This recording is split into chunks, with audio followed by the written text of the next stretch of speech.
Hey, this is Cameron, and welcome to the reaction log. Whoa, whoa, whoa! So, this is a little bit of a serious episode. As you guys may be aware, I've mentioned it once or twice on the channel, but I am in grad school. And you know what? It's getting pretty monotonous. I'm playing a lot of the same stuff over and over again, and I feel like I'm not getting any better. And, you know, I just can't help but feel like it's time for a change. And not just a change of repertoire, not just renaming the channel Carcassi Hands instead of Sore Hands. I think we just need to do a complete overhaul of what I'm doing here on this channel. So you know what, it's been a real classical good time for the last 2 years I've been making these videos, but I think it's time for me to just make a shift and just start playing whatever it is John Mayer is trying to teach us. Which, maybe before we jump into it, let me go ahead and introduce myself. I am a blues guitarist here on YouTube.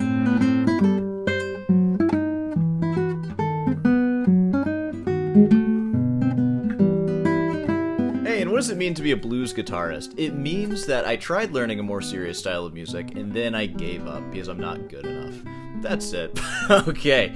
Boom! Shots fired. Oh man, you guys aren't gonna like that one. I'm gonna go ahead and spoil it. I'm not actually giving up classical guitar. We're not doing that, of course. It's still Sore Hands. But I don't know. It might be nice to get a little more diverse. I've been learning a lot of classical music. I don't think I've learned like any other styles of music in the last couple of years other than just classical tunes. So why not dive into stuff? Why not get a couple of improv techniques, and maybe, just maybe, it'll carry over into the stuff that we play on guitar. It probably won't, but you know, it'll be fun. So let's start our journey with the pentatonic equator. Oh man, I can't wait to learn what that is. We have this nice little diagram here. It looks like we're starting on the 8th fret, which is bad news for us on a classical guitar. No cutaways over here. This is gonna be a little rough. So we're gonna learn about that. John Mayer teaches us pentatonic equator concept with fret live animations. Guitar lesson. Alright, well, what's the pentatonic equator? Let's find out together. Whoa, did somebody order John Mayer in 3 ways over here? And let's pick the key of C. I'm already lost. I don't know what we're talking about. C sharp minor. Now that's a classical key that I can get behind. Alright guys, this is Sore Hands' first time ever playing a minor pentatonic scale. Tell me how I do. Maybe I should tune my guitar like a blues guitarist.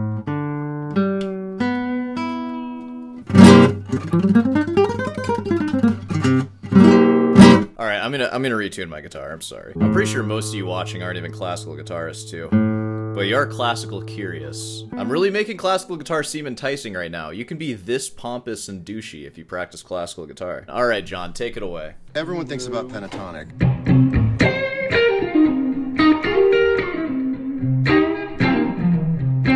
Dude, that's them Berkeley licks right there. Dude, did I just learn something from John Mayer? Did you know that you can slide on a guitar? All my teachers told me not to do that. Dude, what are we playing, Villa-Lobos right now? I feel so free.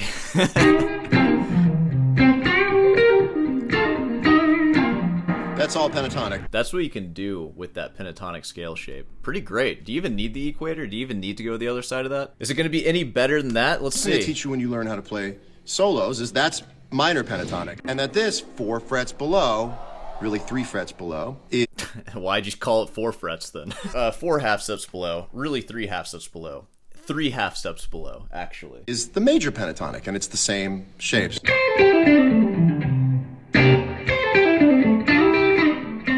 a lot of mileage out of them slides, baby. Alright. What was that chord you just played? We're in C major now, a much more friendly key for me. What'd you play? It's too bad he didn't just write out sheet music. Dude, oh my god, they color-coded it. Whoa, dude, who did this? John Mayer didn't do this. Somebody, like, freaking deserves a raise. Wait, oh, you used your thumb? Oh my god, dude.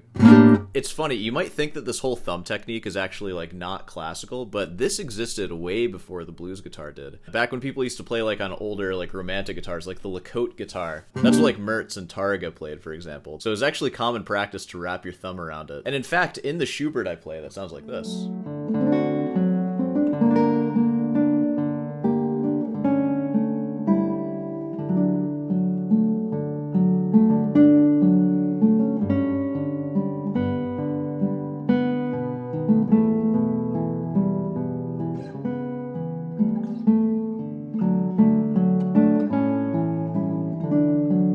There's actually markings in there that indicate you should use your thumb for some of the bass notes. Of course, on this guitar, it's very impractical to do that because the neck is so thick.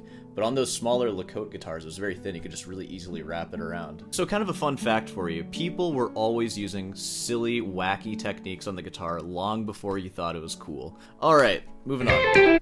Oh yeah, how do we play that chord? And so the thinking is this is blues. And this is major. Dude, nice trills there. God, dude.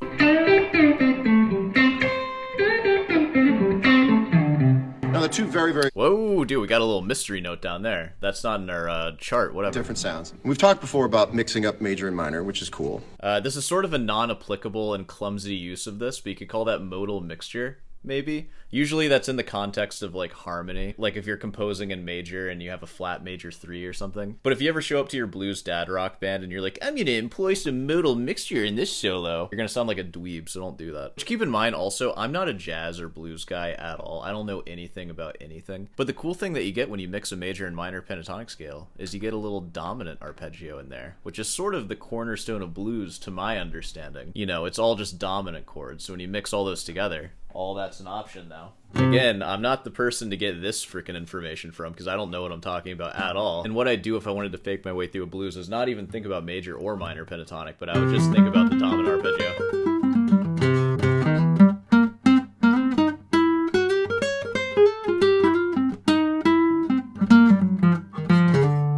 It's all about the dominant arpeggio. It's all about arpeggios in general. If you ever do find yourself playing too many scales, no matter what genre you play, you should always take a step back and wonder, should I be playing more arpeggios right now? The answer is probably yeah.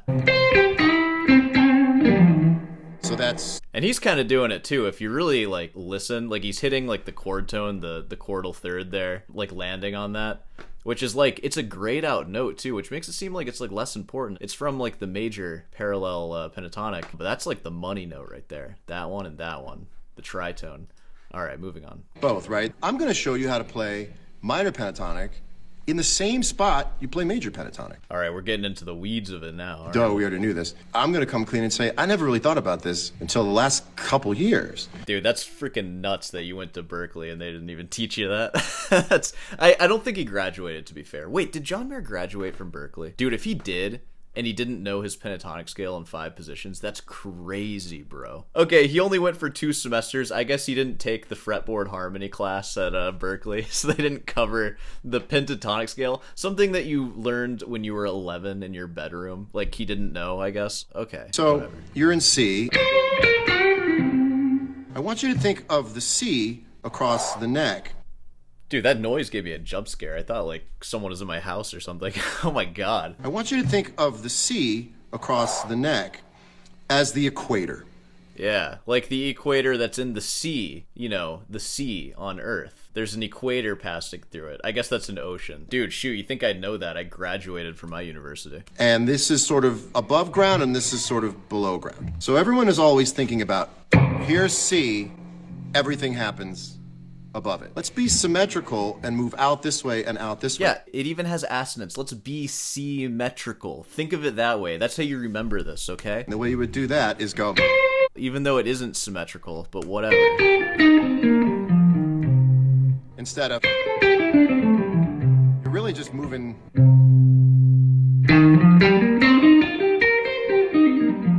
Wait, why are we talking about major and minor? We're only playing the minor pentatonic scale right now, but across the, like, equator. Dude, again, like, how did you learn this minor pentatonic scale shape? Did you notice that there were 4 other shapes on the page that you learned it on? Like, I'm gonna look up C minor pentatonic, and it's gonna come with those, bro. They're right there. It probably explains it on the page, too. Let's see.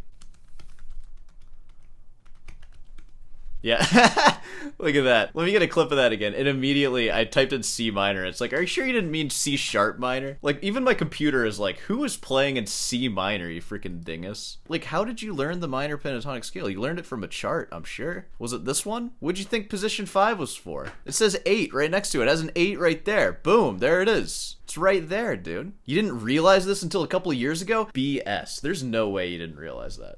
There's no way. What are you talking about? You're a professional blues guitarist, singer-songwriter, superstar, and you didn't know how to play the minor pentatonic scale across the neck? Get out of here, dude.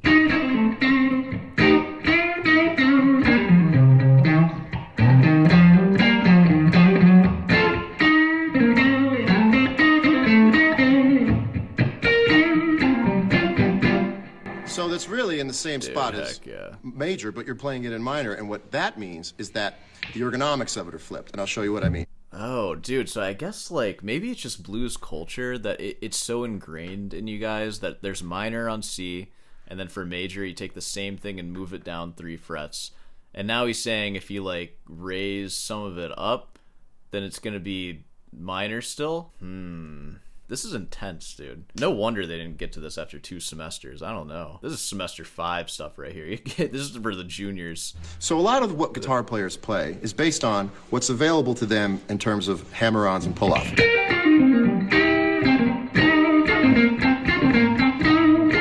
Hey, you know what? That's kind of true. I'd be lying if I said I didn't have some convenient pull-offs in my Bach. For example...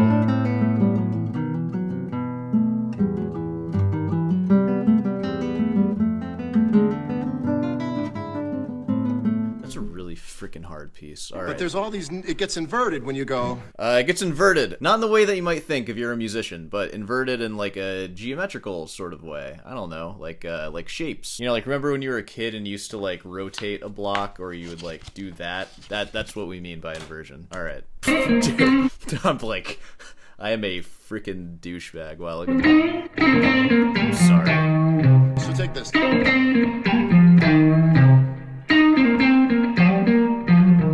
I didn't come here to be respectful, okay? I came here to learn blues from the best.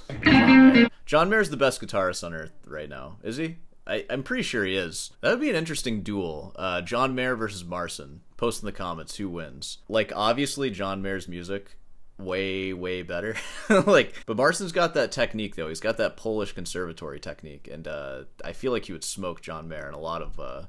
things, you know, like maybe tremolo or something. Then again, John Mayer is using a pick. That's an interesting lineup. I would pay to see that. The only thing we do know for certain is that they would both smoke me. And you, by the way. Doesn't matter what kind of comment you leave about how much better everyone else is, they're better than you too. I represent you. I represent all the worst guitarists on earth, including you. So we've all done that. So far, if we're going to assess his teaching skills, I'm going to give this like a 2 or 3 out of 10. Because he's kind of just playing stuff at us. He's not really letting us like absorb it. Thank God this thing is here. Whoever did this is a hero. So let's see if I can at least play something in this part. So he's showing us that you can play the same thing in a different spot. Pretty cool. I'm not really explaining it either, but you know, what do I know? Or versus. Yeah, so this is good for deciding fingerings when you're transcribing a B.B. King solo. You can maybe determine based on the timbre of the solo what position he played it in. Did he play it in 5th position? Did he play it in 8th position? You know, when it comes to being a handsome guitar virtuoso, fingering matters. It's so much fun. Yes, fingering, deciding the fingers to use is so much fun.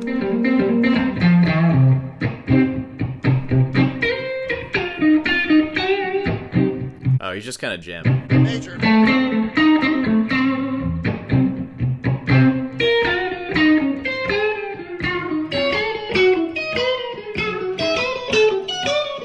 Ooh, that was kind of nice. I liked that. That was cool. That's not a capo.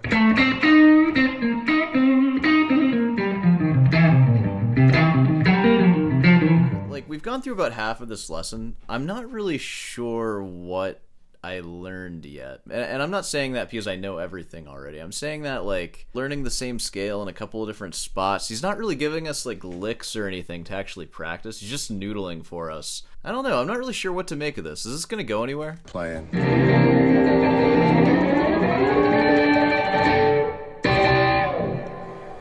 Cut myself off. Hey everybody, Gary here with Pow Music. I hope you're enjoying this lesson so far. Hey, you know what, Gary? You got no name on your headstock, though, and I respect that. Gary, you are an honorary classical guitarist. Good job.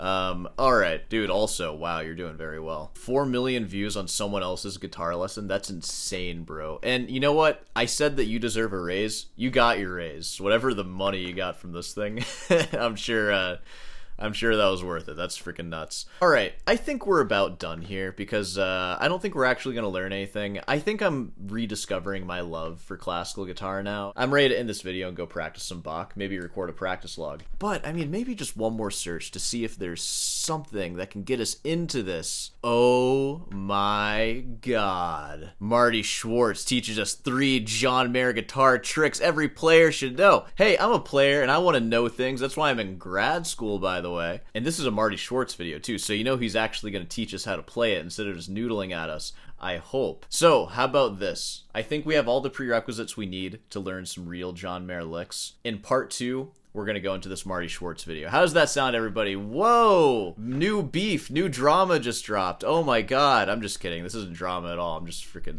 talking crap. Alright, well, hopefully you enjoyed that. Hopefully that was entertaining, and maybe you even learned something about how much you want to be practicing classical guitar right now. Hopefully you're practicing throughout that whole thing, and let's go ahead and wrap this up here. Of course, if you made it this far, be sure to subscribe and leave a like. Hey, want some classical guitar lessons that are taught online? I know grad students who need students. I don't need students because I'm not taking them because I'm too busy making content for you, but who knows? All of this could fall apart tomorrow, in which case I will be taking students, desperately taking students. But until then, whippy YouTube, yay, it's my job. Of course, Ruten's Delight, head on down over there. Yeah, I think it's nearing Thanksgiving, so maybe get your family some Thanksgiving gifts, some store hands gifts, maybe. That'll be more appropriate for when it's Christmas time. Maybe get out of the practice room the next couple of days, enjoy your family, and yeah.